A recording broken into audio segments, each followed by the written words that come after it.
Good morning po sa inyo. Ang topic po natin ay tungkol sa benefits of cucumber. Number 1, relieves joint pain. Maganda ito sa mga masakit ang mga buto-buto at mga dugtungan ng buto-buto. Number 2, reduces cholesterol. Mayroong dalawang cholesterol, ang HDL or good cholesterol and LDL or bad cholesterol. Ang sinasabing reduced cholesterol ay ang LDL or bad cholesterol na masama po sa katawan. Number 3, aids in weight loss. Dahil mayaman ito sa water and fiber, kaya nakakatulong magbawas po ng timbang. Promotes digestion. Dahil mayaman ito sa fiber, maganda rin sa digestion. Prevents headache. Kapag sumasakit ang ulo ng tao, ibig sabihin kulang ito sa tubig.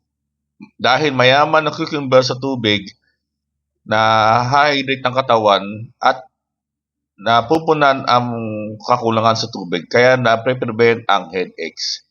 Fight cancer. Meron tong antioxidant na tumutulong mag-prevent ng cancer. Kasama po ng healthy diet and exercise at pagpapakonsult na rin po sa inyong mga doktor. Rehydrates and remineralize sa body dahil mayaman ito sa vitamins and minerals at water. Kaya maganda ito sa mga dehydrated na tao, lalo na sa panahon natin na napakainit po.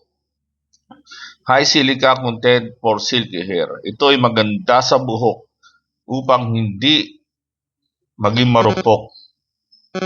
Cures diabetes or prevent.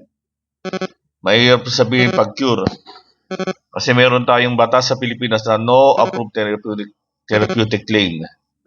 Ito ay magandang pang-prevent po at isasama po sa diet natin. Pang-prevent po ng diabetes. Number 10, controls blood pressure. Dahil mayaman ito sa tubig, kaya nakakatulong po sa blood pressure po natin. Magandang araw at God bless.